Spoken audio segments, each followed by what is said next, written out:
vocês? Tudo bem com vocês? Estamos aqui para mais um podcast do Casal do Têxtil. Eu, Jaisso Catafesta, ao meu lado, Juliana Harbs. Oi, tudo bem com vocês? Gente, eu tô aqui hoje com uma dupla, mais uma dupla. Uma dupla. Vamos ver se ela é uma dupla imbatível? Eu acho que sim. Uma dupla pai e filha, aqui da região, de uma empresa conhecidíssima, que tá aí arrasando no mundo dos magazines também, principalmente, tá? Isso. E a gente vai conhecer... Se emocionar. Eu acho que sim. A gente vai conhecer a história deles, a gente vai conhecer a expertise deles e a gente vai conhecer também o ponto alto que eles estão trabalhando muito forte, que é a sucessão. Gente, muita história para contar. Eu tô super ansiosa aqui, ainda bem que nós já estamos aqui na mesa. Isso aí. E eu vou logo apresentá-los. Então, hoje aqui, Itamar e Flávia Campestrini. Itamar, que é co-CEO da Cotton Star, e a Flávia, diretora comercial. Gente, sejam bem-vindos. Sejam bem-vindos. Muito obrigada. Muito obrigado. Legal. Obrigada pelo tempo de vocês, obrigada por querer compartilhar isso. Eu sei que compartilharam em alguns outros lugares que vocês já são convidados para falar. E, gente, eu gostaria muito que vocês contassem a história da Cotton Star, como vocês começaram. Sou bem curiosa e tenho certeza que tem muita gente querendo saber, que ainda não conhece, né? Sim. Boa noite, né? Obrigado pelo convite. Nossa. É um prazer estar aqui para poder compartilhar um pouco das nossas experiências aí. Então, a gente começou, no meu caso, né? Eu comecei há muito tempo atrás na área do têxtil, mas não exatamente como proprietário, como dono de uma confecção ou de uma indústria, né? Mas um pouco antes até, eu sou natural de Rio dos Cedros, sou casado com a Clair Leitenberg Campestrini, tenho a única filha aqui, que é a Flávia, que está num processo de sucessão agora. E eu venho de um ramo que os meus pais eles tinham um supermercado em Rio dos Cedros, então ali a gente começou a trabalhar muito cedo. Naquela época podia trabalhar com 5, 6, 7, 8 anos de idade, já estava no dia a dia, né? Isso. E acabei me criando nesse meio, né, nesse ramo de supermercado, aprendendo, e lá com 10, 11, 12 anos já trabalhando de balconista, de repositor, enfim. Foi uma jornada aí que sempre agregou para a minha vida até hoje, né, porque foi o início de tudo, né?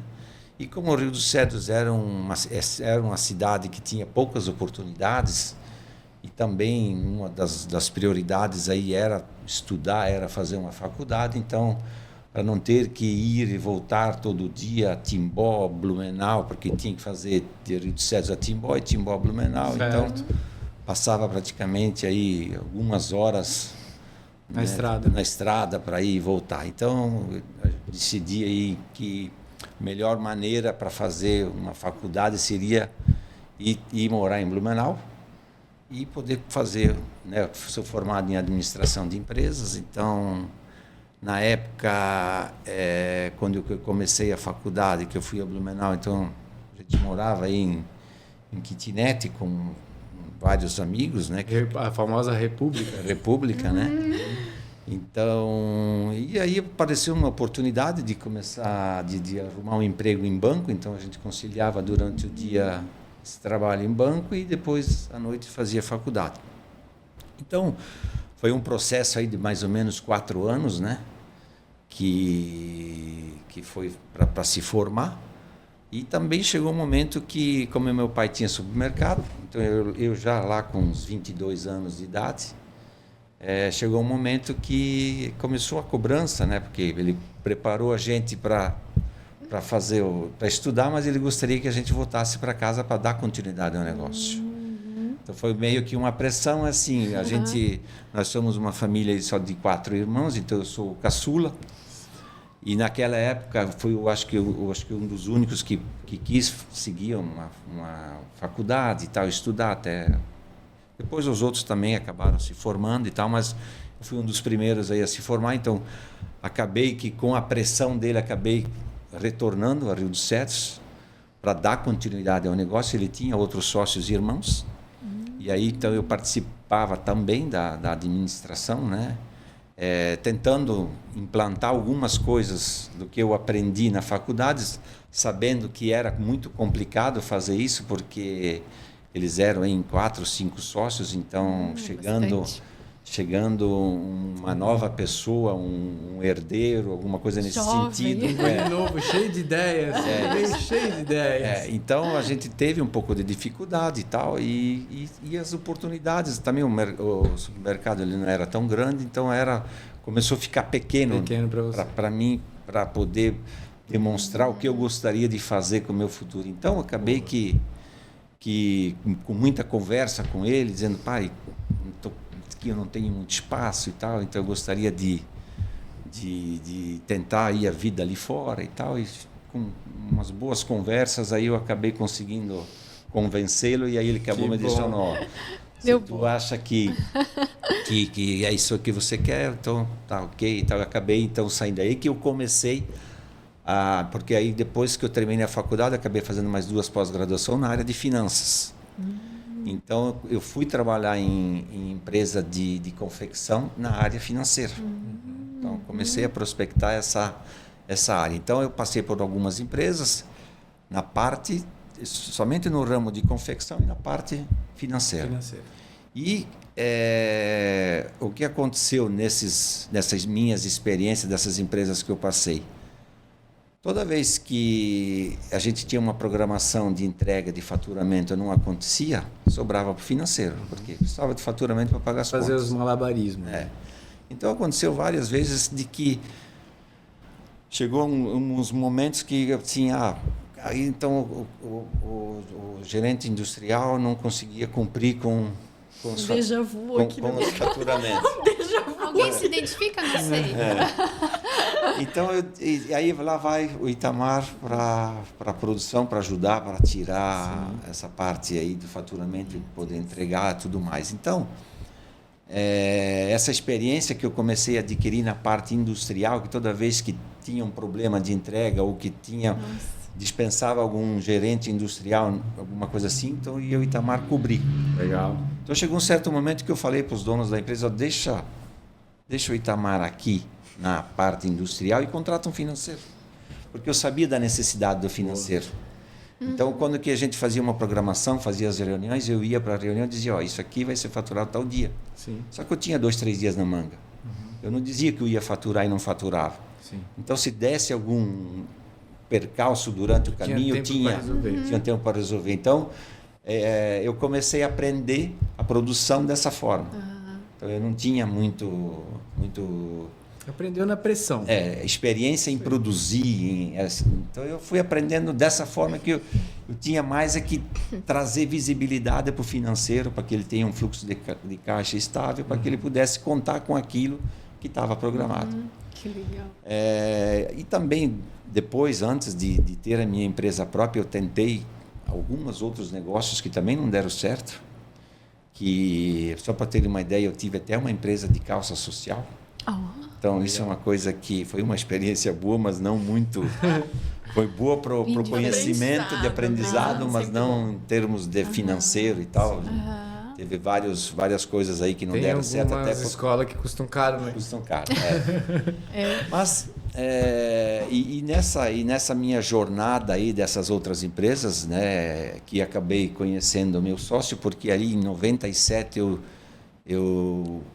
porque ainda quando eu saí de Rio dos Cedros eu ia e voltava para Rio dos Cedros, né? E chegou um momento que aí em 97 eu resolvi me mudar para Blumenau, porque trabalhava em Gaspar e trabalhei em Blumenau, trabalhei em Pomerode, então ficava mais centralizado. Aí eu busquei Blumenau justamente por causa das oportunidades. Que tinha mais oportunidades aí nesse ramo têxtil, que é ainda muito forte, mas na época era forte também. Sim. Então acabei conhecendo várias pessoas e acabei conhecendo meu sócio também numa dessas empresa que depois onde um ia, o outro levava o outro junto, então a gente tinha uma sinergia. Não é ninguém da família, então? Não é ninguém da família. Então, como a gente se deslocava para outras cidades, a gente acabava que, essa semana você vai com o teu carro, outra semana eu vou, a gente compartilhava. E nesse compartilhamento a gente demorava 30, 40 minutos para ir e para voltar. E aí surgia várias ideias, vários negócios e isso e aquilo. E toda vez que... Essa é uma história bem legal, porque toda vez que ele chegava, eu chegava na casa dele, ele chegava na minha, vamos abrir um negócio. Ele me dizia, vamos abrir um negócio. E como eu não tive umas boas experiências anteriores, eu falava para ele... Eu falava para ele, né? Osni é o nome dele, Osni Bittner, né? Eu falava para ele... Manda um abraço para Osni. Abraço, Osni. Você vai assistir, com certeza. E aí eu disse para ele, Osni, se tu me trouxer uma empresa que já está pronta, faturando, eu sou teu sócio. Senão eu não quero mais. Desafio do Osni. Eu vou ser um não CLT. Queria uma começando do nada. Já queria um mandando. Eu vou ser um CLT que eu vou terminar meu expediente, eu vou para casa descansar, não vou ter uma incomodação, eu vou ficar mais tranquilo. Só que eu não sabia ser assim. Todas as empresas que eu passei, eu tratava ela como dono. Sim. Eu sempre tratei assim, em todos os lugares que eu passei, eu cuidava mais do negócio dos outros do que do meu. Sim. Então sempre tive essa minha educação foi assim, eu sempre fui assim. Acho que é um bom exemplo aí para quem não está nos assistindo aqui, para que isso é importante, que cada vez mais, né, o mercado de trabalho não está fácil e a gente procura ter colaboradores que pensam como a gente, que tenham essa consciência de que estão trabalhando num negócio que não é só nosso, é de todos que estão... Que trabalhem com entusiasmo, né? Às vezes algumas pessoas estão dentro de fábricas e ficam um tempão e ainda assim se queixam, né? Ai, mas eu não fui reconhecido, eu não mudei, não fui promovido e tal. Mas será que tu estás fazendo dessa forma? Será que tu estás tratando como é, né? Sim. Então, eu acho que é um caminho sem volta. Uma pessoa que é assim... Com certeza ela vai conquistar muita coisa dentro de uma fábrica. Muita. E logo a sua própria fábrica. A primeira baita dica, com certeza. Com certeza. E aí que eu já fiz esse desafio para o meu hoje sócio, Osni, que eu sabia que ele não ia me trazer uma empresa para comprar. Funcionando. E ele veio com funcionando, faturando, porque eu disse, eu quero entrar na empresa amanhã que ela continue faturando, como ela já está montada tudo. E mesmo assim, todo dia ele entrava no carro e falava isso, todo dia entrava no carro, falava isso, todo dia. E ele é muito forte nessa questão de atração, de palavras, e ele acredita muito nisso. Legal. Eu também acredito muito nisso, né? Na questão de ser muito positivo e tal. Então, é uma forma aí que a gente se usa aí para conexão, para você conectar, né? E um belo dia ele chegou, porque assim, até ele também ele tinha um escritório de contabilidade onde ele fazia a contabilidade de algumas empresas. Então a formação dele também é parte contábil, né? Hoje na empresa ele cuida da parte administrativa e financeira. Eu sou mais voltado para a parte comercial e industrial, né? A gente se divide dessa forma. Então ele tinha no portfólio dele que ele fazia essa contabilidade, ele tinha algumas empresas. E chegou um certo momento que ele falou, eu tenho a empresa, arrumei a empresa, achei. E aí eu pensei, agora eu não posso, agora vou ter que manter a palavra e seguir em frente. Então a gente começou a fazer uma análise, né?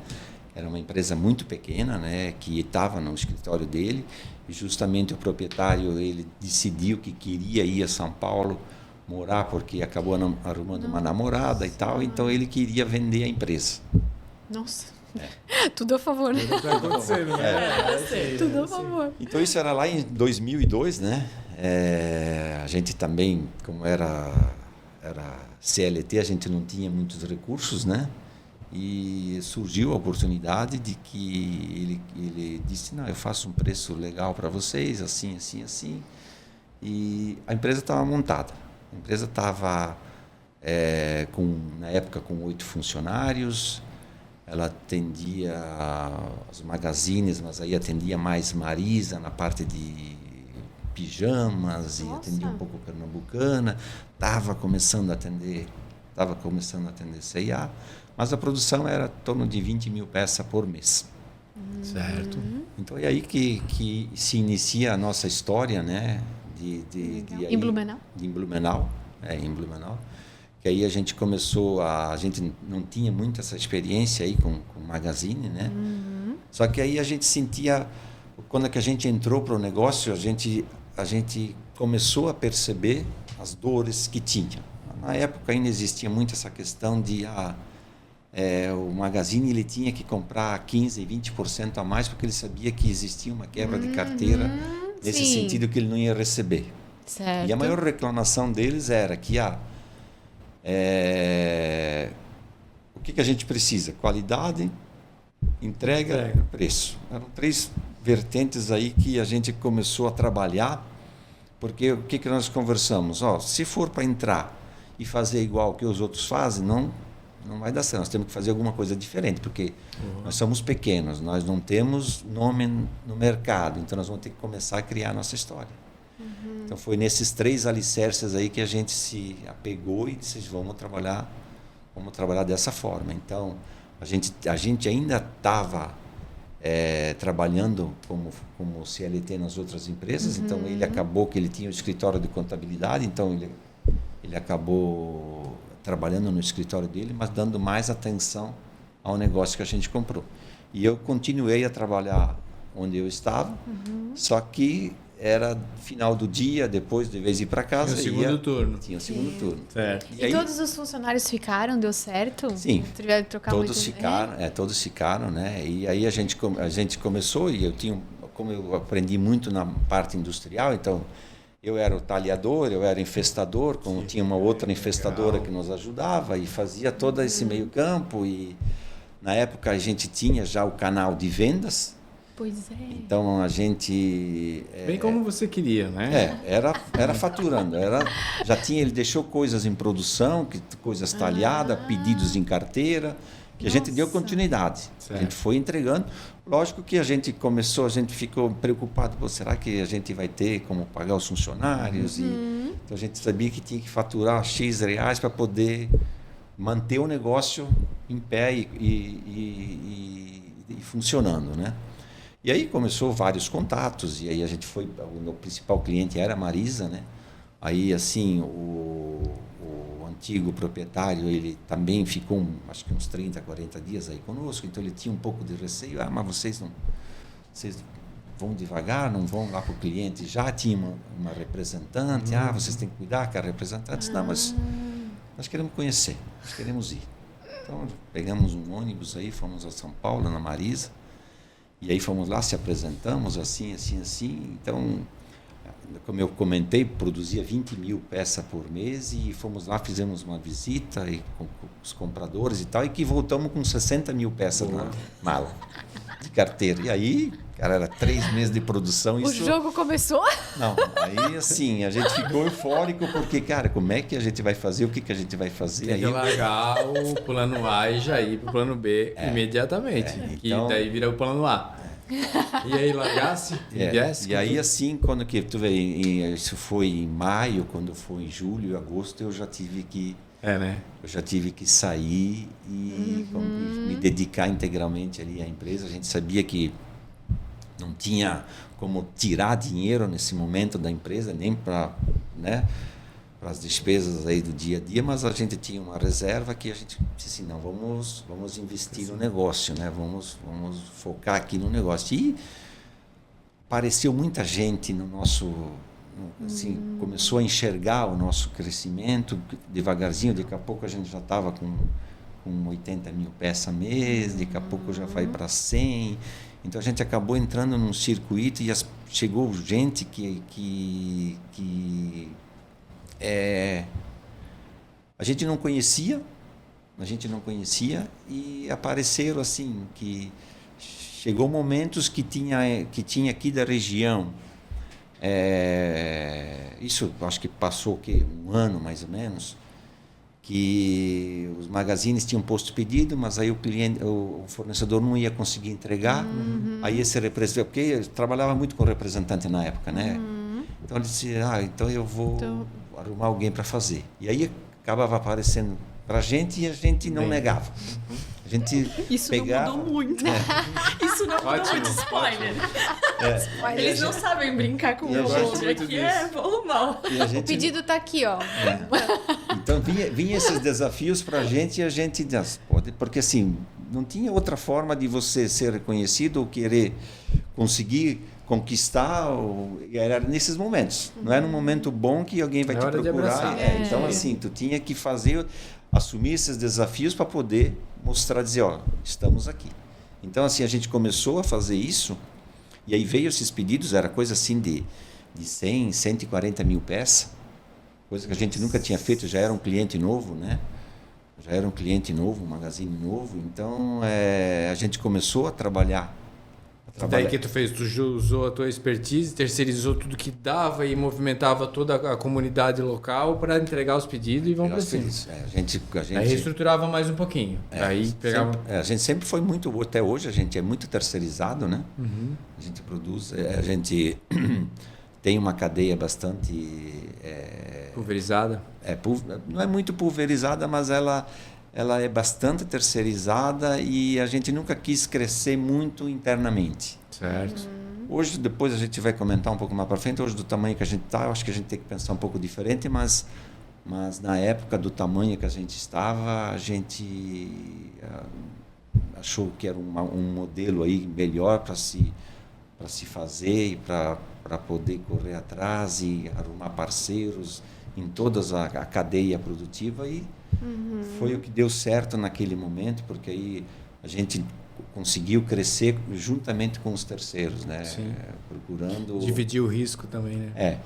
E aí, dali em diante, assim, foi uma crescente, né? Que logo depois, isso é 2003, um grande magazine percebeu esse nosso crescimento, porque aí eles começam a olhar o número, esse cara aqui saiu do zero para... Daqui a pouco já estávamos lá com 300, 400 mil peças por mês. Isso despertou neles para querer conhecer. O que vocês estão fazendo, como é que vocês cresceram e tal. E aí que veio um convite para ser, que na época eles chamavam de fornecedor corporativo, só que tinha algumas regras que a gente não podia atender outro magazine, tinha que ser exclusivo para eles. E a condição do lado de lá era assim, nós compramos 100% da tua produção, tudo que tu produzir nós compramos, só que é só nós. Só nós. E nós acabamos topando o desafio. É mesmo? Bateu mais forte no coração e foi. Acabamos topando o desafio porque, assim, teve várias... Porque assim, a ideia deles na época, né, que deu certo tanto para eles quanto para nós, foi que, por exemplo, vamos entender em conjunto, né, que a gente reduz custo. A gente entregava no Rio de Janeiro. Tá, se tu entregar em São Paulo, qual é o benefício que eu tenho? Para mim, São Paulo, para ir para o Rio é quase o dobro. Então, eu tenho como te dar um benefício de questão de custo de frete. Se eu te der uma doca exclusiva, de vez de tu ficar com o caminhão parado o dia todo, se você tem janelas de entrega exclusiva, você não perde tempo. Então, foram várias situações, né? Várias situações pontuais que, no final, dão um volume bacana. Dá um volume e também, em contrapartida, a gente tinha que ele conseguisse ter uma economia, conseguisse comprar melhor para poder justificar essas coisas todas que eles estavam fazendo. Então, foi um modelo que a gente começou a fazer parte disso e isso foi uma coisa que cresceu muito. Cresceu muito e era assim, era coisa não dobrar, mas quase dobrar a produção e foi crescendo. Chegamos ali eu acho que em 2010, 2012, quase 2 milhões de peças mês. Nossa. Então, atendendo um único cliente. Uau! Então, começou que... As energia de venda vai mais para desenvolvimento, né? Que daí consegue atender os compradores melhor, foca melhor num cliente só e atende... Produção pura, né? Então, o que acontecia mais? A a gente já, naquele momento aí, a gente não tinha preocupação em vender. Nós não tínhamos comercial. Sim. O comercial era o desenvolvimento atendendo aos compradores. É outro jogo. Porque nós não precisávamos correr atrás de venda, nós tínhamos que ser eficiente na operação. Certo. Nós tínhamos, depois que o pedido entrava, e a gente não tinha preocupação de, tá bom, eu vou produzir 2 milhões de peças. Está vendidas 2 milhões de peças. Eu vou produzir 1,5 milhão de peças. Está vendido, é nosso. Então, eles priorizavam. Manter vocês cheios sempre. Cheios sempre, para que a gente... então, a gente tinha planejamento a longo prazo. A gente tinha visibilidade de carteira de 6 meses. Nossa, que legal. Então, eu sabia o que eu não sabia exatamente a peça que eu ia produzir. Mas eu tinha um escopo, assim, um planejamento de... vou mais ou menos usar essa malha aqui... Eu vou usar essa quantidade aqui. Então, a gente fazia um planejamento em conjunto para a gente poder ganhar em produtividade, na operação em si. Então, isso foi uma alavanca muito boa para a gente, porque isso dava também uma rentabilidade, né, para nós também e tocar pouco o negócio. De paz, né? E anos passam e continuamos firme e cada vez mais forte com essa parceria, tudo. E lá pelos 2017, 2018, a gente começa a trazer pessoas para olhar para o nosso negócio, para nos ajudar, para entender. E toda vez que chega esse pessoal que é consultoria, a gente começa a participar de alguns eventos aí, que aí começa a mudar a nossa cabeça de pessoas. De gente, de RH, que foi uma coisa que a gente nunca teve. Certo. A gente, na palavra... Só ia no fluxo. E aí, precisava só fazer, que a gente não dava né? a gente não dava muita atenção para esse assunto. Né? De como é que você trata uma pessoa, como é que você fala com uma pessoa. Era meio bruto o negócio. Né? Isso normal, coincidiu, né? um pouquinho com o tempo que eu entrei também na Cotton, que foi em 2016. Já era casado, já tinha a Flávia. Isso. Desde pequena já está dentro da fábrica, então. Já andava de patins no meio da fábrica. Tem gente ainda que me conhece. Colocava o cabide na roupa, normal, né? Eu acho que todo mundo que cresceu em fábricas assim dos pais tem um pouco dessa história. Mas em 2016 foi justo quando eu entrei, eu fiz o trainee, né? Passei os 3 meses. E aí eu optei pelo RH.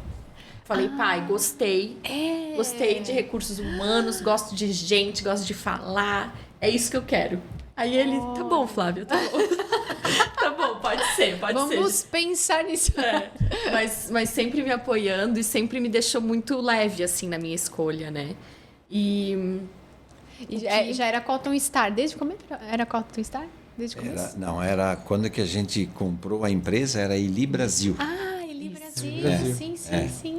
E aí depois a gente tinha Cotton e tinha a Eli. A gente atendia, só para ter uma ideia, a gente atendia o mesmo cliente com as duas empresas. Eram produtos diferentes, né? Era um pouco diferente, depois começou a ser um pouco parecido e aí começou a dar conflito de preço. Por que a Cotton tem um preço, por que a Eli tem outro? Aí acabou que a gente se fez uma fusão. E como o Eli Brasil era as iniciais dos antigos proprietários, que era Elvio e Eliane, aí a gente optou por Cotton Star para ficar identificado ali. E aí a gente fez uma fusão, como nós éramos os mesmos sócios, né? Sim. Fizemos uma fusão e aí virou Cotton Star em 2019, acho que foi. Não. Antes? Não sei a data. Tô meio fora já das datas. Mas tu continuando, então, tu estavas falando ali que entramos com consultorias e tudo mais. E olharam para essa parte do RH, então. E aí toda vez que vinha essa parte de RH, de pessoas, e também começaram a vir uns consultores, o pessoal da HSM de São Paulo, que a gente começou a participar lá da Expo. HSM Expo. E aí vinha muita gente de fora, e esse assunto de RH, de pessoas... estava muito forte, muito em pauta. E aí, quando a gente começava a ouvir isso, a gente se assustava porque a gente fazia tudo diferente. Nós somos da época de que dava aqueles tapaços na mesa e brigava. sabe? Então era outro modelo, era outra concepção de negócio. Então a gente começou a ficar um pouco assustado e começou a pensar como é que a gente muda. E mudar isso é muito difícil, porque a gente foi acostumado assim. A gente sempre fez assim. Então a gente teve que buscar ajuda fora, né, para ver e ouvir. E essa pessoa de RH vir e dizer, mas tu não pode fazer isso. E começar a dar conselho para gente. Como que eu não posso? A fábrica é minha. Tipo essas coisas. Mas né? E aí começou, que além da parte de RH também veio a parte de negócios, né? De gestão de negócio e tal. E aí chegou que, cara, vocês têm um cliente só. Como é que vocês, né, na faculdade vocês estudaram que é para botar todos os ovos numa mesma cesta só? Quem nunca, gente? Só que a gente estava muito acomodado com isso. Tava bom, né? Tava bom e a gente tava funcionando, tava fluindo e tal. E como é que a gente muda isso? Nós tínhamos uma resistência muito grande. Eu e o meu sócio, principalmente. Né? Porque para mudar, tu também tinha que abrir mão da...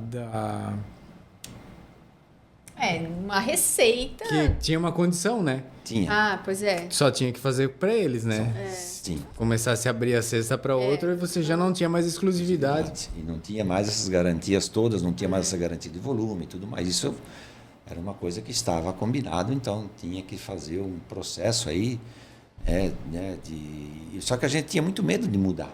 Sim. Porque assim, como é que eu vou sair de uma empresa, de um cliente que está me dando volume, que eu estou aqui, nunca tive, enquanto a gente via o mercado está sem pedido e nós não sabia como fazer para entregar. Abre outra fábrica. Então assim, e aí vinha esse pessoal e como é que vocês têm isso? E provocando tal, e aí começa a entrar já uma conversa sobre governança, sobre sucessão. Boa. Então, eles trazendo isso para nós, e aí junto com a governança começa a vir o conselho. Então, aí a hora que vem o conselho começa a ficar mais apertado para nós, porque como a gente ainda é hoje, né, o executivo, né, mas tinha essa cobrança do conselho. O que a gente vai fazer? E a gente não abria mão de ter mais um cliente. Nós queríamos ser assim. Então teve várias discussões, e só para vocês terem uma ideia, chegou um momento que a gente decidiu em conjunto com eles, tá bom, então vamos fazer o seguinte, vamos supor que amanhã esse cliente te deixa na mão. Amanhã ele chega e diz assim, não tem mais pedido.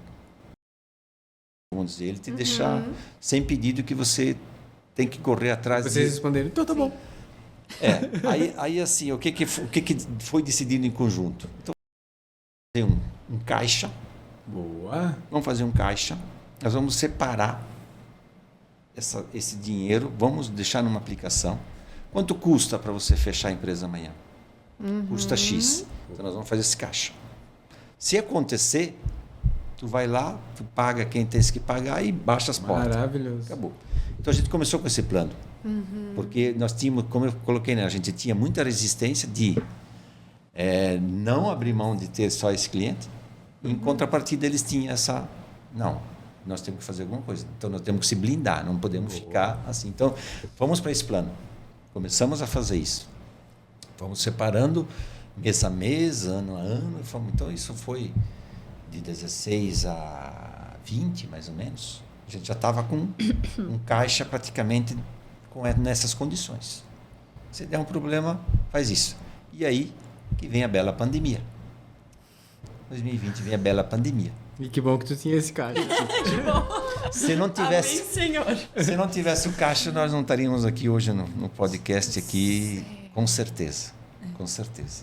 Então, e aí também tudo, né, o que aconteceu na pandemia também, esse cliente também não conseguia mais comprar a nossa produção inteira, porque, não sei se vocês lembram, mas o que aconteceu aí na pós-pandemia, aconteceu que os custos aumentaram aí praticamente 30%, 40% e o volume caiu. Sim. Então, consumidor final, de vez comprar 2, 3 peças, comprava uma, então o nosso volume também caiu. Então, e a loja caiu o volume de venda, né? De venda. O e-commerce aumentou. Então, o que aconteceu? Que esse cliente também não conseguia mais comprar a nossa produção. Mão da situação. E aí começamos essa negociação, porque aí também, né, o conselho vem e diz, precisamos abrir mais clientes. Aí a pressão estava muito grande, né? Muito grande. Que desafiador. Então, e aí começou a discussão. Vamos conversar com o cliente, conversamos, resistência. Não queria. Ele abria mão de alguns clientes, outros não pode ser o nosso concorrente direto e tal. Certo. Vamos. Só que assim, hoje nós atendemos os 3 maiores do mercado. Sem esses, o volume dos demais é muito pequeno. E para nós que já estávamos produzindo 2 milhões de peças mês, não fazia muito sentido não atender esses. Não tinha como eu abrir mão desses outros, porque o volume era muito grande. Sim.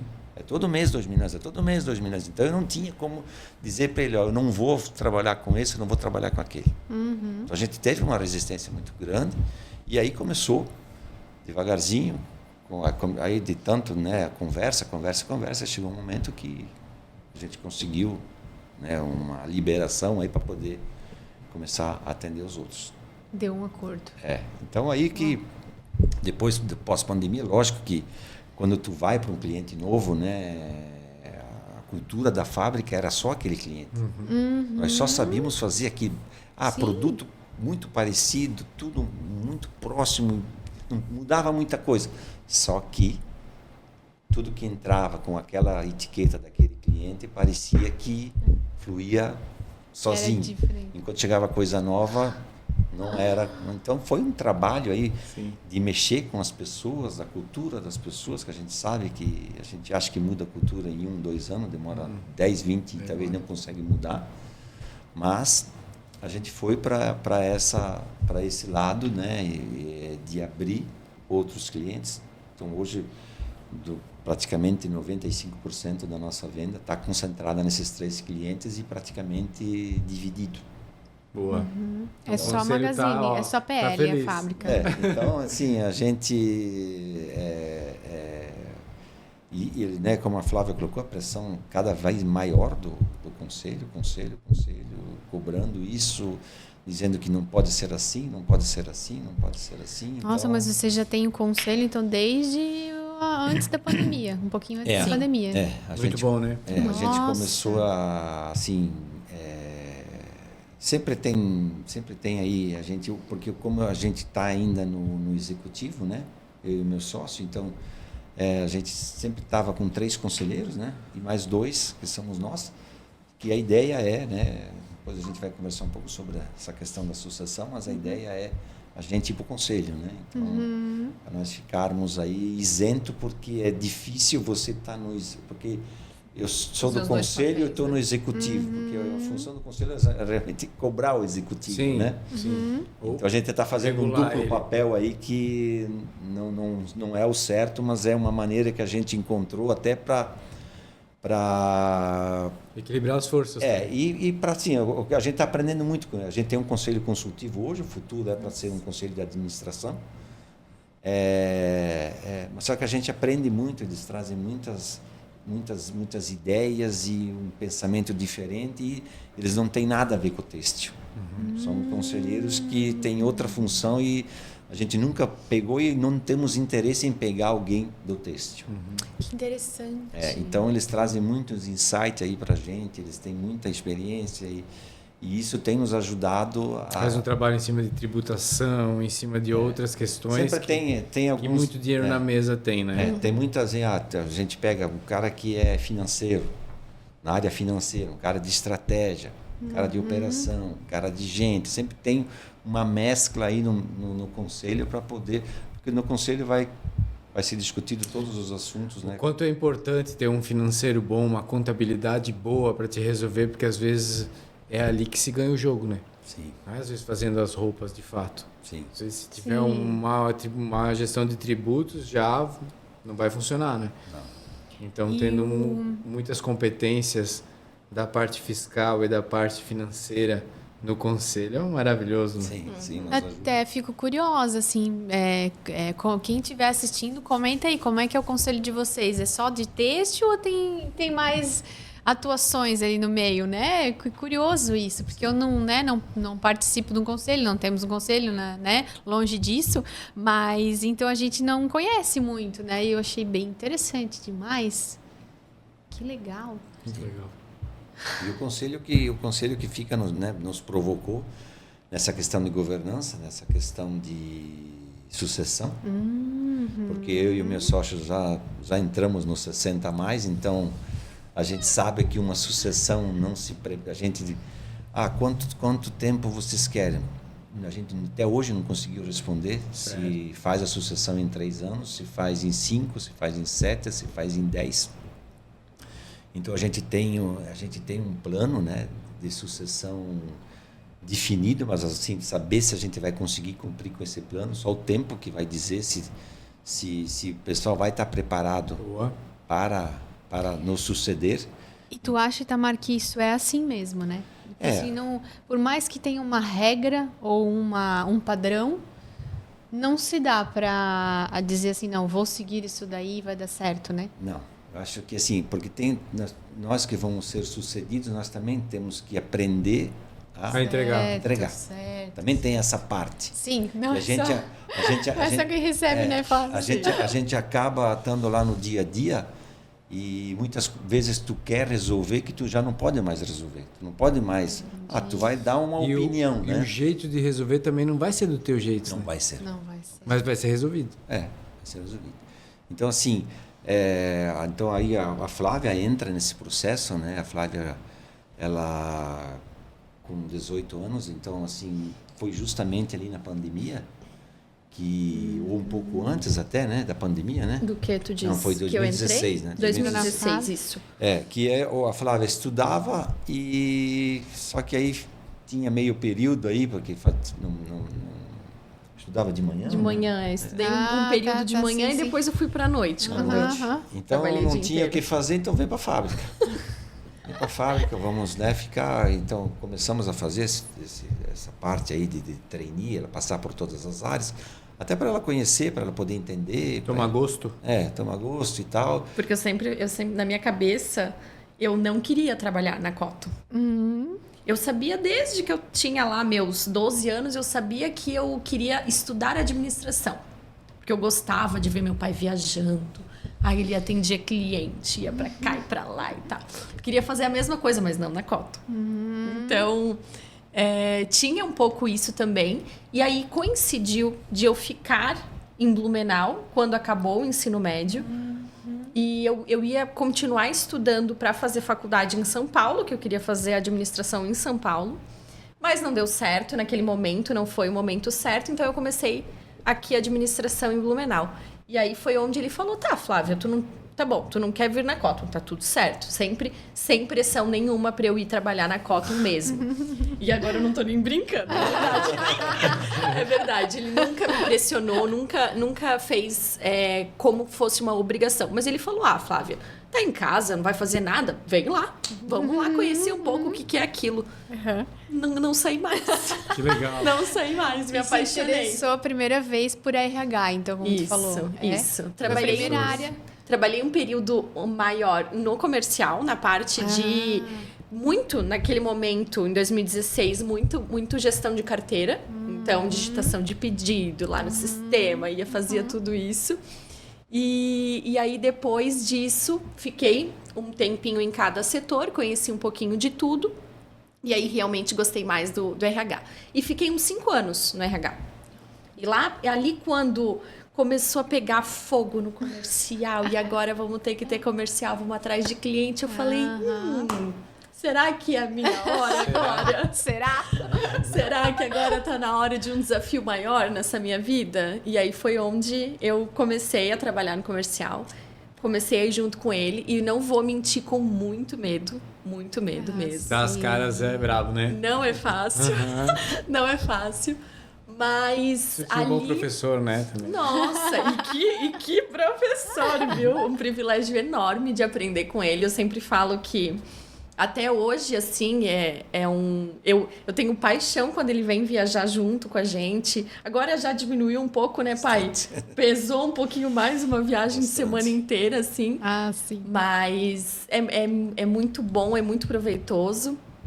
E eu realmente me encontrei no comercial. Foi onde eu faço aquilo lá como se fosse um hobby, assim, da minha uma continuação do relacionamento, né? Que o RH também tem que ser o relacionamento. Perfeito. E o comercial também, hoje, principalmente, tem que ser relacionamento, né? Muito. Que legal.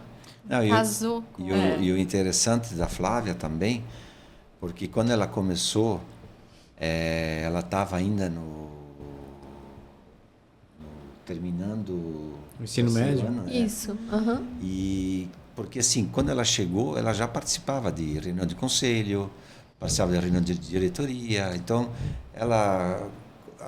vamos fazer o planejamento estratégico, vamos fazer o orçamento do ano. Desde os 18 anos ouvindo isso. Vamos fazer DRE, vamos fazer. Então, assim, na própria final do ensino médio e na faculdade, os amigos dela de faculdade não sabiam o que era. Nunca, não tinha noção do que era. Então, assim, foi uma escola para ela, um aprendizado para ela, não só nisso, mas em tudo, né? Tudo. Ela teve a chance, porque estava aí, aproveitou, né, a oportunidade de estar junto. E aprendeu, de repente, de uma forma leve, né? Porque foi aos poucos já sabendo que aquilo ali era o normal. Sim. Não é? Perfeito, isso mesmo. Da hora. Então, assim, a empresa está muito preparada nessa questão aí de governança, de orçamento. Então, hoje nós temos 3 diretorias que hoje eles são obrigados a fazer o orçamento com as equipes e nos trazer para aprovação do conselho. Então, até quando começa a chegar agosto, eles começam a preparar o 2027 e até novembro a gente tem que fechar. Então, eles que são responsáveis com as equipes, cada diretoria é responsável com as equipes e de entregar o que o conselho vai olhar, os acionistas, o conselho que é X de EBITDA. Então eles vão ter que entregar, entender o que precisa ser feito para chegar nesse número, né? Então todas as demandas, todas as necessidades, desde a venda, despesa, tudo eles vão ter que trazer nesse orçamento. E são cobrados mensalmente, a gente tem uma reunião de conselho todo mês. Então, o resultado ele já sai aí no 5º dia útil do mês seguinte. É o resultado, o fechamento oficial, mas a gente tem resultado semanal, então a gente acompanha. Projeção, né? Tudo o que eu já faturou na semana passada, já com todas as despesas, tudo que aconteceu. Na semana seguinte, nós já temos uma prévia do resultado para saber se está alinhado com o que foi planejado, orçado, né? Então, isso está nos ajudando muito até a administrar o negócio, a ter visão, né? Vocês tiveram essa atividade, essa postura de gerenciar o negócio dessa maneira por causa da competência tua e do teu sócio lá no começo, ou vocês tiveram que se adequar depois com vinda das consultorias? O meu sócio, ele é parte contábil, né? Então, a gente, desde que iniciou, a gente tinha o DRE no máximo até o dia 10. Já fizesse esses controles já desde o início. A gente, quando a gente iniciou o negócio, a primeira coisa que foi fazer a gente fez um DRE, uma projeção. Primeira coisa, quanto eu preciso vender, qual é a minha despesa. E era uma coisa um pouco mais simples do que é hoje, né? Sim. Mas a gente já tinha isso. E aí depois apurava o resultado do mês. E aí dia 10 do mês seguinte, a gente já sabia onde é que tinha estourado alguma conta. Estourou a conta de hora extra. Estourou a conta de manutenção. Então a gente já atuava para já adequar. A gente não tinha ainda naquela época orçamento, a gente não fazia o orçamento, né? E aí a gente com essas assessorias, com essas consultorias, a gente evoluiu aí para o orçado. Quanto é que eu tenho em cada hoje deve ter aí uns 30 centros de custo. Cada centro de custo faz o seu orçamento anual. Então, em novembro fecha o orçamento de janeiro a dezembro, porque aí o comercial vai fazer a projeção de vendas, né? A primeira vez deve ter sido mais complexo, né? Sim. Sim, a cada ano a gente teve um aprendizado para montar o orçamento. E vai alinhando porque tu vai tendo histórico, né? Tu vai ficando cada vez mais fácil porque, ó, o que tu gastou ano passado, tu vai ficar na mesma linha de Fizemos produto. tanto, gastamos tanto, então já digo que a primeira vez foi mais difícil. Muito mais difícil. Talvez erraram também. Com certeza, né? E agora a gente consegue, por exemplo, entrou 3 clientes. São clientes que têm produtos diferentes. A gente atende... O mix de produto aumentou, né? A gente atende, por exemplo, para a gente atender um volume desse, a gente tem que atender desde o bebê até o plus size. Certo. Então, hoje nós estamos concentrados mais ou menos aí uns 55% em feminino, deve ter aí uns 15% em masculino e o restante infantil. Que gostoso, né? Produzir infantil. Então a gente... E aí a gente começa a ter histórico, né? O que você fez para essa marca em janeiro, fevereiro, março? Então começa a fazer um compilado para nos ajudar a fazer esse orçamento para poder... Porque o orçamento ele vai partir de o faturamento é o primeiro ponto, né? Se tu não alcançar o faturamento, tu provavelmente não vai alcançar as outras despesas porque eu vou produzir quanto? Vou produzir 1,5 milhão de peças, 1.600.000 peças. Então isso vai em função, vou ter que gastar 1.600.000 de costura, vai ter tanto de estamparia, vai ter tanto de tecido, então o orçamento vai partir do faturamento. De trás para frente, né? E tem uma curiosidade assim, nesse lance de vocês quererem profissionalizar com relação também à governança e à sucessão, né? Isso veio dos próprios conselheiros de vocês ou vocês conversaram e tiveram que procurar uma ajuda de fora ainda para isso, para que vocês começassem ou ainda estão com essa ajuda? Como é que começa isso assim? Isso começa lá em 2016, 17 com a HSM. Então a HSM eles tinham profissionais e na época um dos diretores lá, não sei se vocês conhecem, mas o Lobão. Não. O Luiz Lobão, que hoje ele é um palestrante aí renomado aí. Já ouvi falar, então ele começou. E a HSM mandou ele para cá. A gente conhecia o CEO da HSM, que ele foi diretor, gerente de um desses magazines. E a gente teve uma conexão e aí começamos isso. E aí essa consultoria que começou a nos Tu precisa provocar. desse cara lá na tua fábrica. Daí mandaram o cara lá. Isso aí, que legal. E a Flávia tinha que idade? Ali eu tinha 18 ainda, 18, 19. Foi bem quando eu entrei, assim. E houve aquela pergunta, assim, Flávia, e aí? Vamos se preparar para isso ou não? Algumas vezes rolou essa pergunta. Porque, e também eu acho que são 10 anos que eu tô lá. Então, nesses 10 anos, muitos altos e baixos da Flávia também, né? Sim, faz parte isso, né? Até entender se era esse setor mesmo que eu mais gostava, se era isso que eu tava fazendo legal, que tava indo bem, que tava fluindo.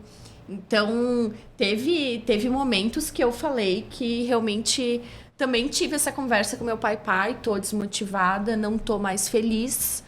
Não sei se é isso que eu quero, continuo aqui, mas vou voar alguns caminhos fora daqui em paralelo também. E foi também bom, são aprendizados que a gente tem na vida, mas, e eu sempre digo, são aprendizados que a gente volta mais forte, né? Então, tudo é um sinal, né? Então, para mim, isso foi um sinal. Opa, estou sendo subutilizada dentro da Cotton. Não estou me sentindo desafiada. E eu sou uma pessoa que eu necessito de desafios na minha vida para eu continuar ali. E quando eu coloco um negócio... quando eu coloco um negócio na cabeça, é aquilo ali. Então, foi quando, com medo, a gente vai mesmo assim, né? Isso. Pensei, poxa, tô aqui com o maior professor da minha vida, o melhor comercial, o melhor... industrial dessa vida inteira tá aqui, ó, do meu ladinho. E foi quando falei, agora vamos. Agora é isso. Vamos trabalhar para isso. E a gente também, lógico, né? Estamos ainda investindo, nós temos que investir na Flávia, né? Acabou aí se fazendo mais uma pós Fiz uma pós em gestão de negócios em São Paulo e agora final de abril também inicio um MBA para também gestão de negócios, que hoje é o que eu mais gosto assim dentro da empresa. Então, também a gente vê que a pessoa tem que ir naquilo que ela se identifica e tá tudo certo. Eu se fosse depender da moda, não ia dar bom o negócio. Se eu fosse ir disso, assim, não é o que eu mais gosto. Hoje o que eu mais gosto é dessa relação com o cliente, é de negociações, é de conversar com ele. Deu ruim, eu vou ter que ligar para ele. Também é coisa ruim, é coisa boa. É tudo um pouquinho junto que eu curto, assim. E continua. Tô há 10 anos e desafios diários. A gente ainda tá, né? Acho que vai fazer uns 3 anos, foi a última pergunta. Foi a última vez que veio a pergunta, não precisa mais perguntar. Pai, tá tudo certo? Tô aqui, ó, em rede nacional, deixando o comprometimento na mesa.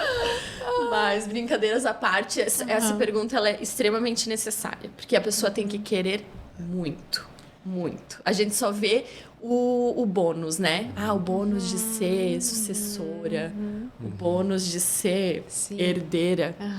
Mas, assim, tem que querer muito. Mesmo. Que da hora. E também a gente, além dessa formação que a gente está fazendo esse investimento, ela tem um mentor, né? Que esse mentor aí observa muito, então dá os toques que precisa ser dado, dá vários acompanha. feedbacks. Ela tem alguma dúvida, alguma coisa, o que eu faço, como eu faço, consulta essa pessoa que tem uma experiência incrível, então ajuda muito ela nas tomadas de decisões, né?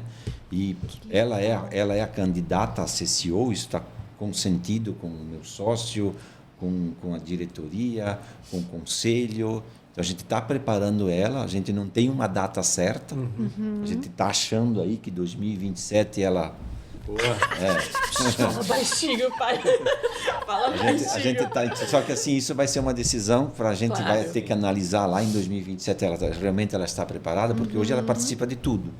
Ela sendo diretora comercial, todos os assuntos da fábrica, a gente tem um momento do conselho só, sem a diretoria, então ela participa nesse momento do conselho, na área industrial, na área financeira, a gente tem comitê financeiro, a gente tem comitê de pessoas que os conselheiros eles fazem parte também, que também tem uma reunião uma vez por mês, então ela faz parte desse núcleo todo, ela tem que estar presente, ela não vai conseguir,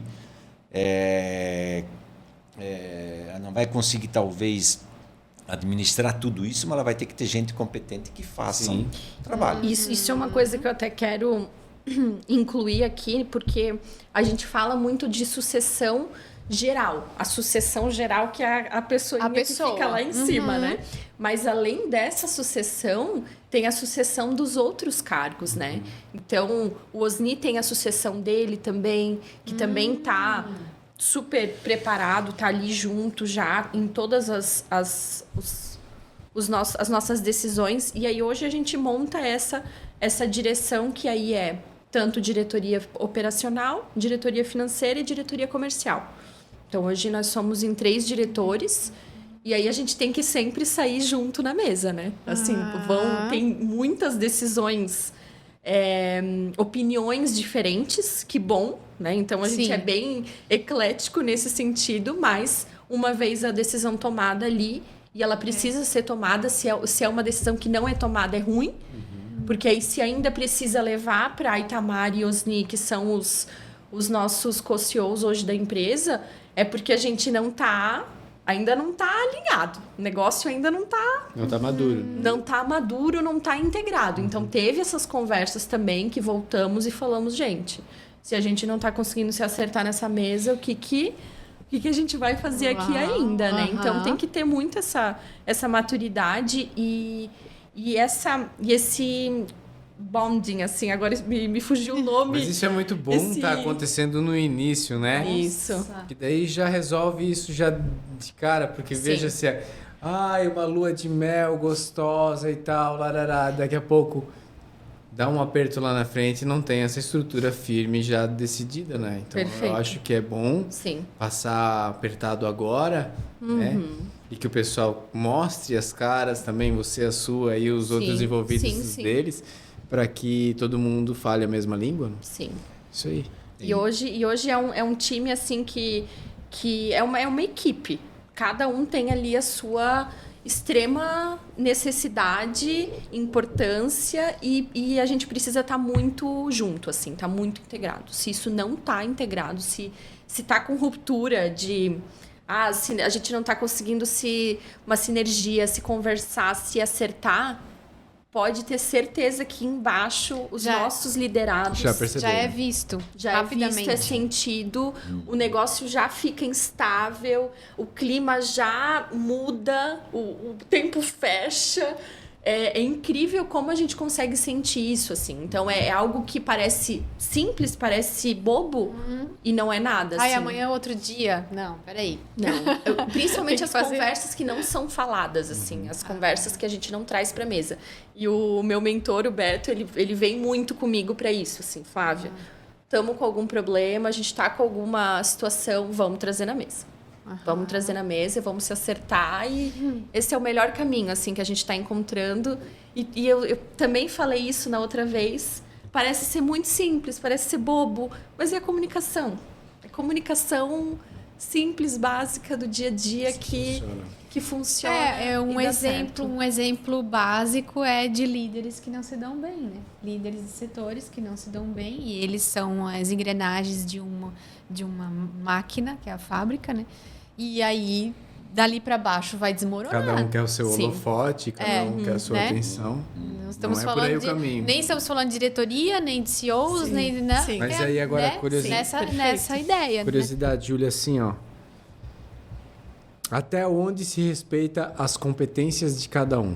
E até onde aquele que não está na competência dá pitaco na competência do outro? Como ponderar isso, né? Porque às vezes tu vai falar com um especialista, tu já tem um especialista. E tu tem que baixar a orelha pro especialista mesmo pensando que está errado. Como que pondera isso? Pondera? Deixa... Como é que põe na balança para ficar de boas, né? Porque, tipo assim, se tu sabe tudo de finanças, mas eu acho que tem alguma coisa que tá errado aqui. Entendi. Aí eu Até acho quando eu baixo a orelha e digo, não, a Júlia sabe tudo sobre isso. Mas com um conselho não pode ser assim, né? Tem que ser falado de tudo. Sim. Tem que ter muita humildade. Não é fácil, eu só tô falando aqui, tá? Não é que eu sou assim lá no dia a dia, não. Mas no meu sentimento, assim, tu tem que estar muito... Aberto. Muito aberto, assim... Tem várias vezes que chega no conselho a gente fica doido mesmo, assim. Que é bem o que tu falou antes. Pô, a empresa é minha, cara. Por que eu não posso fazer isso? E aí, o que eu vejo no meu pai, que daqui a pouco eu tenho que cuidar que eu tô fazendo igual... Mas a gente observa, né? E é igual, claro, a gente copia, na verdade. Filho observa, faz igual. Observa, conviveu desde a fábrica. Então, eles são nossos heróis, né? Não tem como, gente. Olha aqui, né? Meu exemplo de vida. Então, eu vejo assim, é óbvio que incomoda. É óbvio. É totalmente compreensivo em que incomoda ter alguém ali te cobrando uma coisa que, cara, tu acha que é o melhor que eu tô fazendo. Tá certo. Isso eu já... Isso aí que tu tá falando, eu já ouvi. Já deu certo. Mas eu acho que aí volta... Eu já conheço. Ele volta pra casa. Coloca a cabecinha no travesseiro. Reflete sobre aquilo. E daí no dia seguinte ele... Putz, eles têm razão. Que raiva. Mas eles têm razão. Então, eu acho que isso acaba vindo muito da humildade também, né? Aqui é uma opinião bem minha, mas... Eu acho que sim. Mas é isso. Como ela colocou, no começo foi muito difícil isso. Porque o cara vem ali, ele acha que conhece tudo, sabe tudo. Parece fácil. Parece fácil, eu ia falar Parece isso. Fácil. Eu também quero ser conselheiro. Isso, eu também quero. Só que tem muita a gente para pensar, a gente não gosta, E o bom do conselho é isso, se for lá para vir dizer amém para tudo, não vai resolver nada para nós. Ele tem que tocar na nossa ferida e dizer, ó, isso aqui pode ficar chateado no não, mas é isso aqui, é isso aqui. É aquele amigo queira que... ou não é o fato. Aquele amigo que todo mundo devia ter, né? Então, assim, a gente cresceu muito depois que teve a questão de conselho, aí começamos a pensar em governança. Essa questão Mas eu acho que até invertendo, filosofando um pouco, vocês cresceram antes de ter o conselho. O conselho foi a consequência do crescimento de vocês, entendeu? A abertura de pensamento, de vocês pensar, está na hora de a gente meter um conselho nisso daí. E sabe que é o crescimento anterior. Sabe que o crescimento que a gente teve antes, ele não foi um crescimento planejado. Certo. Foi um crescimento de assim, vamos fazer, depois vamos ver como é que a gente resolve lá na frente. Então, cada vez mais a gente está se profissionalizando com isso e agora eu tenho um orçamento. Quanto é que eu vou vender o ano que vem? Quanto eu vou faturar o ano que vem? Então, tu não vai poder... antes tu pensava, vou dobrar. Hoje tu não consegue mais fazer isso. Certo. Hoje tu tens que seguir meio que... tu pode ter aí 8%, 10% a mais do que eu sou, tanto para cima ou para baixo. Mas tu tem mais previsibilidade. Tem que ficar dentro de um negócio preparado. Então, a gente tem que acabar... Porque quando que você faz um orçamento, tu vai se preparar para aquilo. Tu vai preparar pessoas, tu vai preparar insumos, capacidade, tu vai precisar, máquinas, tudo relacionado ao que você orçou. Porque se tu começar a se preparar com mais e tu não acontecer, tu vai ter um custo maior. E o contrário? Também. Porque aí é planejado. Então, assim, Mas aí, como tu disse que tu nunca diz não pro pedido, como é que tu faz? Agora eu tô dizendo não. Assim, essa é uma questão assim, que o mercado, ele tem mudado ano a ano. Nossa, certo. cada vez O mais desafiador, mercado né? está assim. Quando que tu acha que agora eu consegui isso, cara, tu nem começou. Eles têm coisa nova todo dia. Eles não te deixam... Não tem sossego. Não tem. Eles sempre... Agora tu chegou aqui, então. Vamos dar um exemplo. Nós começamos assim, primeiro tu emitiu o pedido 6 meses antes. Aí depois foi para 180.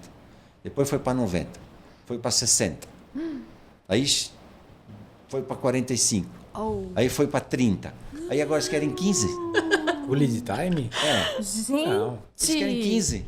Mas vai fazer o quê daí? Aí você fica... Tu pergunta, tempo de fazer sabe o que a ele te diz? Se tu não faz, o vizinho faz. É? Bom. Faz. Se tiver aí tu algum diz assim, cliente tu faz com ele, aqui, aí tu vai dizer, eu vou fazer. A gente tá E tu trabalhando vai- nos e tu- 15 dias. e tu vai dizer para ele, vai? Vai? Não, Não vai? não. A gente Vai tem que pensar assim, tá, mas para fazer em 15 dias eu vou ter que ter a malha pronta, eu vou ter que ter isso, vou ter que ter algumas, Isso, tu vai algumas criando condições. né? Mas assim, hoje, por exemplo, para você, tem cliente nosso que quer 30, 45 dias, tu não tendo nem malha crua. Nossa. Fica Tem difícil malha daí. crua. Desenvolver E tudo. por outro lado, o prazo coisas de pagamento novas. estendendo. Isso não tem negociação. Isso tu só Isso não aceita, tem amigo. negociação. Obrigada. Mas assim, é um desafio para a indústria toda. Toda. Porque assim, tem alguns lead times que ainda eles precisam... por exemplo, hoje nós temos lead time aí de tinturaria de 14, 21 dias. E é necessário. É necessário. Não devia. Não deveria. Já deveria estar começando a reduzir isso. E vai ter que fazer. Entendi. Por quê? O que eles estão enxergando? Que quanto mais próximos eles comprarem, mais assertivos eles vão ser. Claro. E mais rentabilidade vai dar, porque vai sobrar menos. Todo o segredo de quem tem marca é se sobrou pouco a coleção. Esse O giro rápido é o sonho de todo mundo, todo né? mundo. Um estoque menor. Não tudo remarca, né? isso. Então é isso que a gente tem que começar a entender, de como é que a gente vai encurtar esses prazos cada vez, mas isso não vai parar. Não vai parar. Mas o setor de desenvolvimento tem que trabalhar junto com os compradores para também ter um blend de material, um mix Exatamente. de produtos que fazem sentido, né? Sim. Porque senão tu não consegue Sim. ter todo aquele estoque. Aí tu que vai pro buraco, né? Nem não adianta, porque não tem como ter um estoque de todos os materiais, né? Um mundo de materiais que é usado no têxtil, né? Então hoje com essa inteligência artificial aí que Tem usado bastante? A gente está começando a usar, mas acho que não tem outro caminho. Não tem outro caminho, nós temos que se aperfeiçoar cada vez mais. A gente tem sido provocado pelo cliente quanto a isso, porque hoje ele sabe o que vai vender. Mas ele sabe o que vai vender depois que ele botou num e-commerce ou... Que ele mediu a temperatura.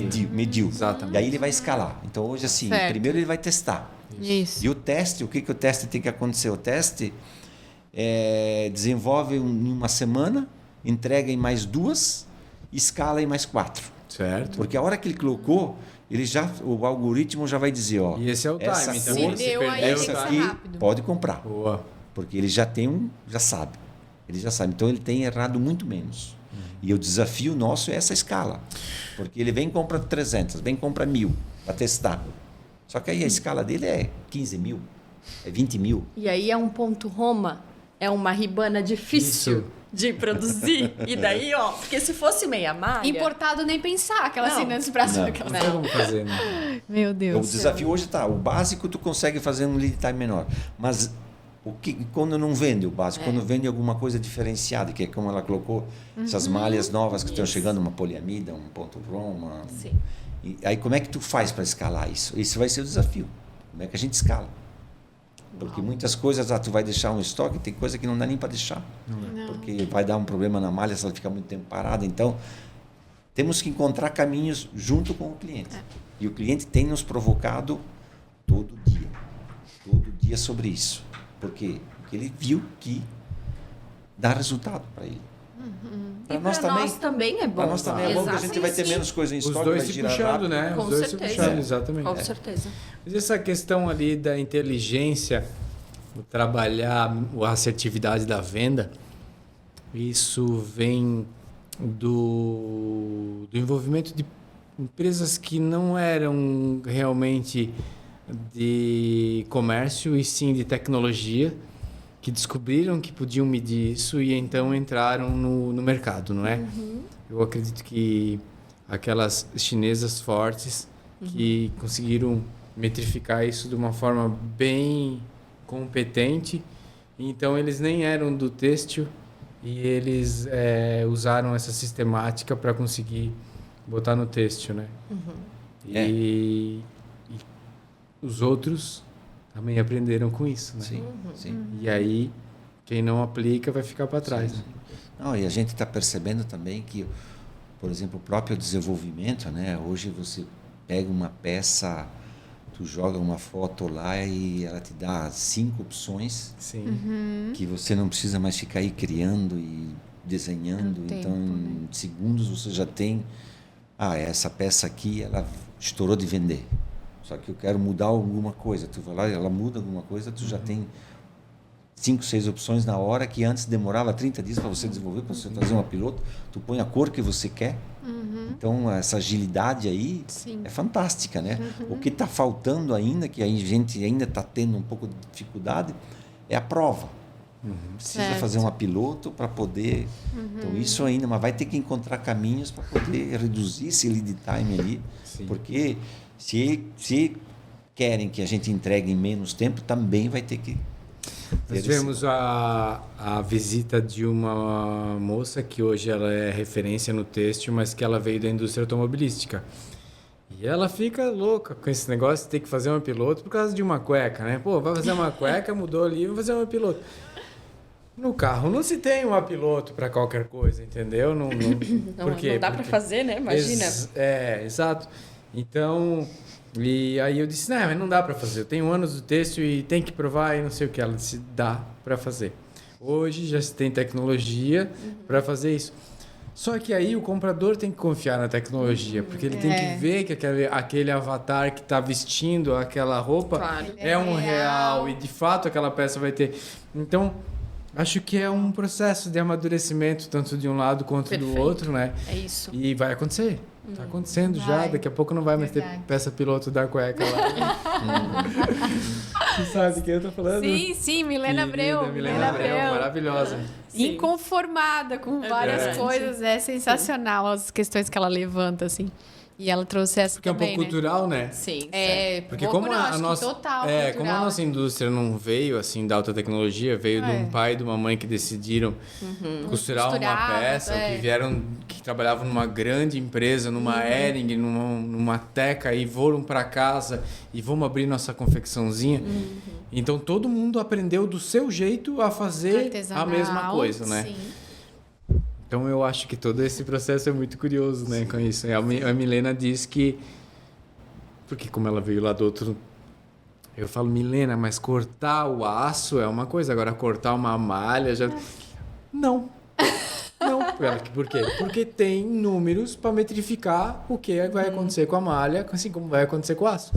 Tá, menina, tá certo, né? E a gente tem que se render, é a evolução. Sim, tem um tio do Jason que fala, né, que a fábrica têxtil ela é viva, né? Que tu fecha as portas de noite, tá tudo encaminhado. Tu abre de manhã, parece que tinha gente aqui dentro, né?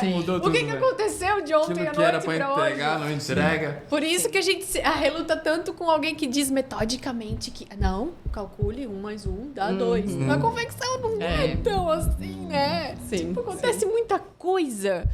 É muita coisa. É muito processo para chegar todos eles perfeitos até o final.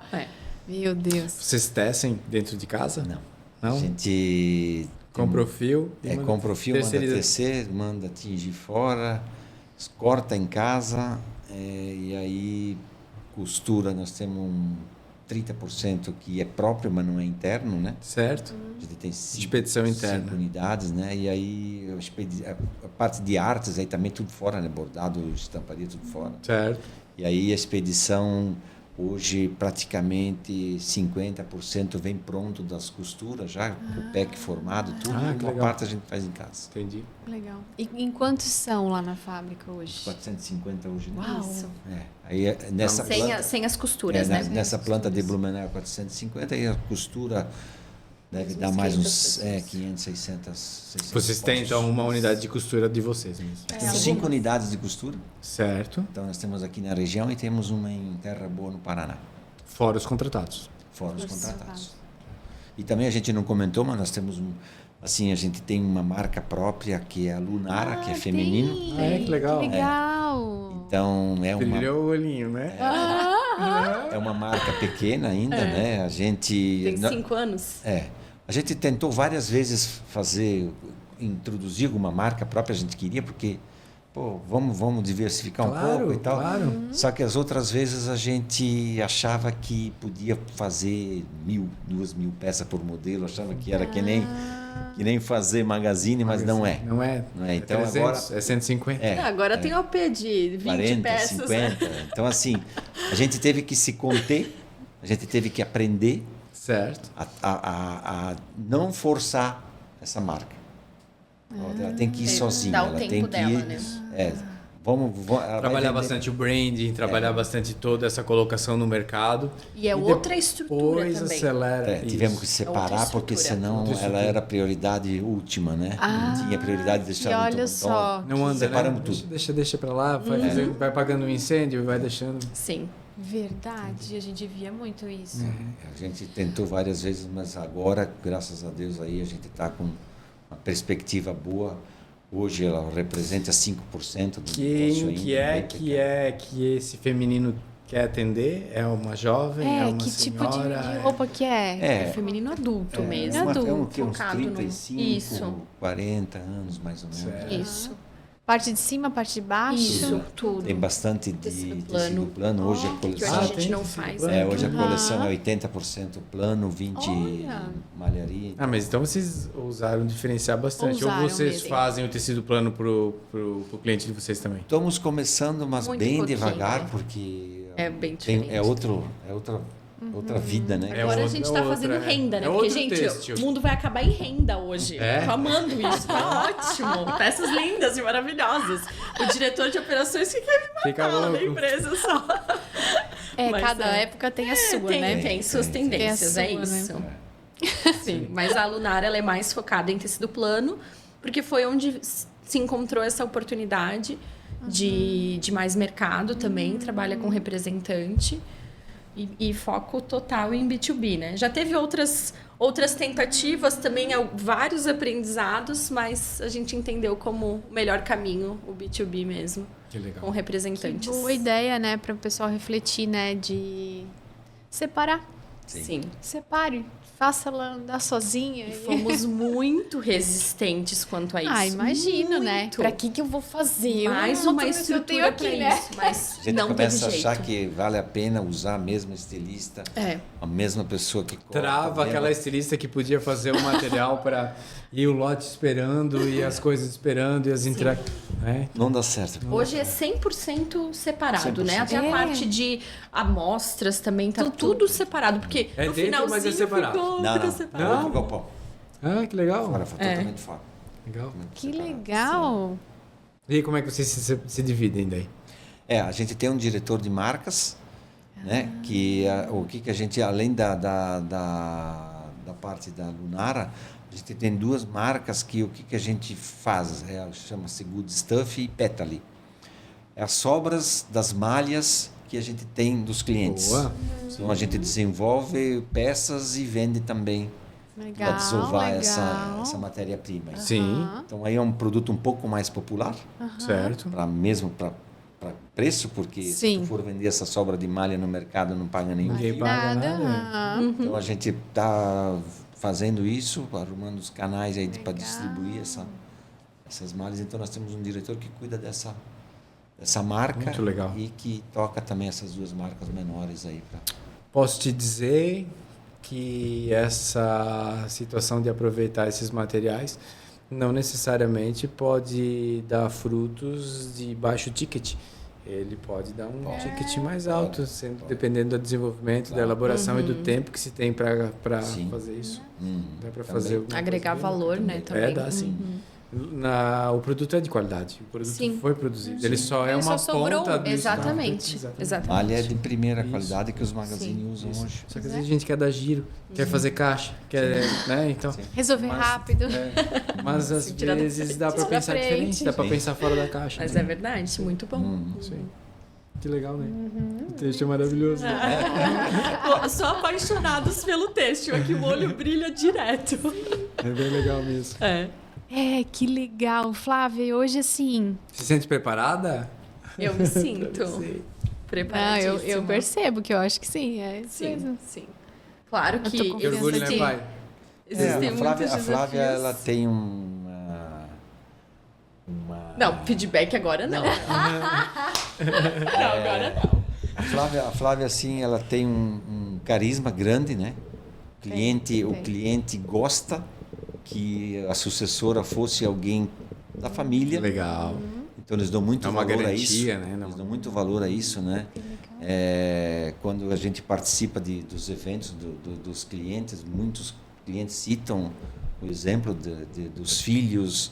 Não é só a Flávia, mas tem alguns outros fornecedores também que já estão inserindo os filhos na sucessão. Sim. Então eles dão muito valor a isso, porque como tem os filhos inseridos na sucessão, também tem muitas empresas que não sabem como vão fazer a sucessão. Então, nos intervalos, eles vêm, procuram a gente, como é que vocês estão fazendo, ou, né, porque assim, eles não têm nem noção, porque eles acham que a gente começou a se preparar antes dos 50 anos, começou a pensar, preparar um pouco depois, mas pensar. Né? Será que a gente traz alguém de fora? Será que a gente prepara alguém interno? Em que momento a gente decidiu que a Flávia vai ser? Foram muitas análises também de perfil, comportamental. E aí várias pessoas da empresa participavam junto. Então teve, em alguns momentos, inclusive. Sim. Em alguns momentos porque não era só a pessoas de fora candidata analisar, a Flávia. né? Além da Flávia, tinha outros sucessores da empresa que também faziam parte do processo. Né? Então, foi feita análises, perfis e tal. O conselho, a mentoria, a gente decidiu, a Flávia tem perfil, ela precisa ser preparada, então a gente começou a dedicar os esforços, né, para ela, investimentos em cima dela. Então a gente está esperando aí que se for para ser 2027, como a gente está planejando, né? Assim, a gente está cada vez mais fora do processo, a gente está todo dia na fábrica, eu e meu sócio, mas as decisões elas estão vindo cada vez menos para nós. A gente, sim, nós queremos saber, porque é difícil largar, Sim. não é fácil. É a vida de Não, mas eu acho vocês, que um né? direito teu, é a né? vida Saber o que deles. Não vai é acontecer, fácil, então claro. a gente procura entender o que está acontecendo, saber quais são as decisões, o que estão pensando. Então, hoje eles têm um comitê deles só, então as decisões, a gente tem reuniões aí uma vez por semana com eles, né?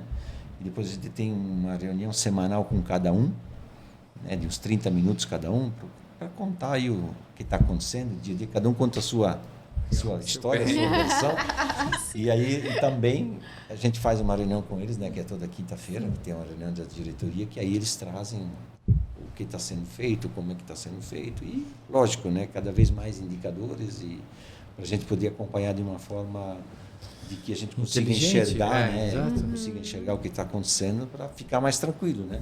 Eu acho, não vai resolver nada, né? Sim, né? Sim. Então, cada vez mais, assim, a gente está passando bastante, como eu coloco, não é fácil, tá? Não é dizer, ó, eu vou, a partir de amanhã, eu vou ficar em casa, eu vou ficar tranquilo, esquece. Tá, e qual que é o teu plano daí?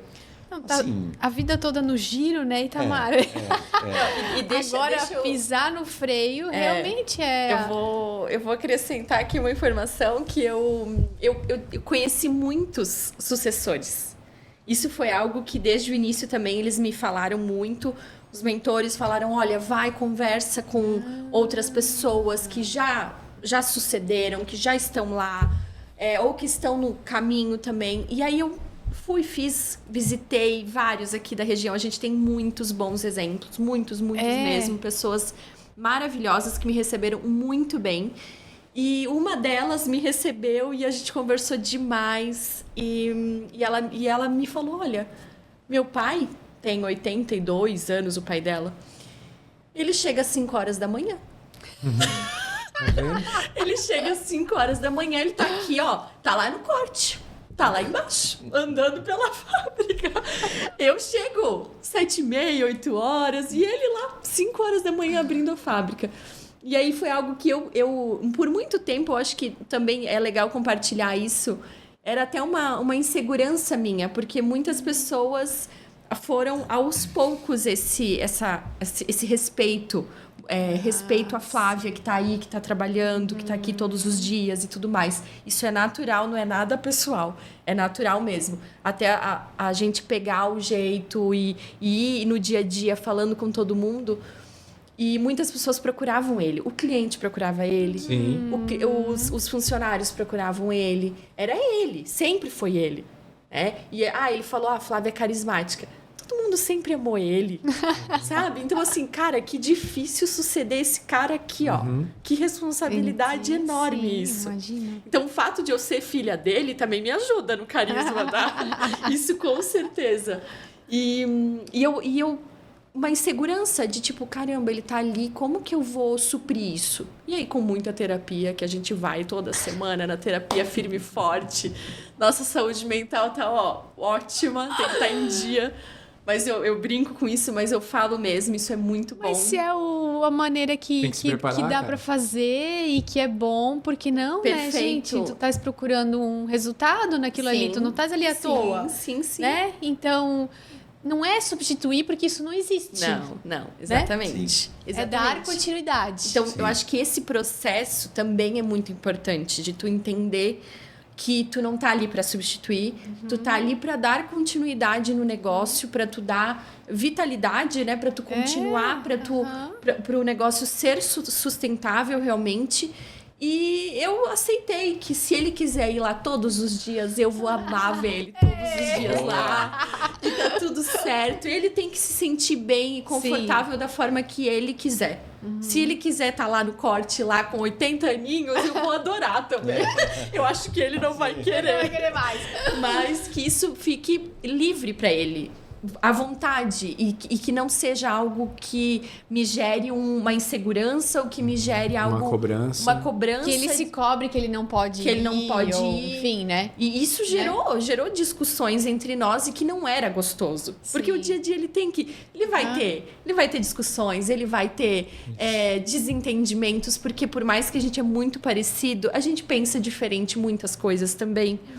E aí eu tomando a decisão de algumas coisas, ele também me dá alguns feedbacks que às vezes tem caminhos que ele faria diferente e tá tudo bem. Acho que é isso que é algo que, no meu caso, eu busquei entender que não é uma competição. Sim. Isso. Não é uma competição. Sim. Isso aqui é uma passada de bastão com muito orgulho, com muitas energias boas, assim. É isso que eu sinto mesmo. Que lindo. E dando uma de terapeuta aqui, Flávia, se é assim, então, né? Tipo, que todo mundo confia que é o Itamar e tal, e eles jamais vão pensar assim, não, se a Flávia não estiver preparada, o Itamar não vai colocar a Flávia. Sim, com certeza. Né? Então nível de confiança muito grande dele nas decisões dele. Uhum. O caminho tá pronto também, né? Sim. Tipo, dessa forma. Tu Sim. se preparando, sim, mas nesse ponto da confiança, né? Se é assim, e o Itamar é o cara lá da fábrica e todo mundo confia nele, eles pensam, não, o Itamar sabe o que ele tá fazendo. Sim. Né? E muito teve também uma atitude da parte dele. Então, quando eu falei para vocês aqui que o cliente procurava ele, que os funcionários procuravam ele começou a direcionar. Ah, que legal. E aí, Então, aí, isso para mim fez toda a diferença. Foi fácil. Queria responder já o WhatsApp. Se eu não vou te responder, quem vai te responder melhor vai ser a Flávia. Então, assim, foi um processo difícil. Porque tu já podia responder já, né? Ele já sabia a resposta. Já sabia. Mas só que assim, hoje ninguém me procura mais. Até sinto falta disso, mas ninguém me procura mais. Eu te procuro, pai, não, tá tudo certo. Mas assim, o cliente já sabe. Aprendeu o caminho. Hoje eu estou muito por fora, né, entre aspas, do que acontecia no dia a dia, né? Eu consigo ver o macro, mas não mais o micro, que quem resolve é ela, o micro hoje com o cliente. Mas o cliente quer falar com o dono. Isso não tem... Ele prefere estar falando com o dono. É diferente, né? Ele sente segurança. E por que eles não estão mais me procurando? Eu acho que imagina que eu ainda estou ali, estou por trás. Só que quem está dando, assim, muito pouco ela me consulta. Ela já tem um direcionamento, ela já sabe o que tem que responder. Boa. Então, assim, está bem essa parte com o cliente, está bem combinado, ela está tocando muito bem essa parte aí. E um assunto polêmico, Flávia, tu achas que por você ser mulher, você sofre mais com Ai. Essa é polêmica. Acho que onde a gente trabalha, onde nosso meio, a gente não tem muito essa questão, né? Porque a gente lida com tantas estilistas, com tantas CEOs, com tantas costureiras, né? Sim, com certeza. Hoje a Cotton, ela é mais de 70% mulheres. Então, tanto por ter muitas costureiras também, mas a Cotton em si, ela já tem esse perfil majoritário de mulheres, né?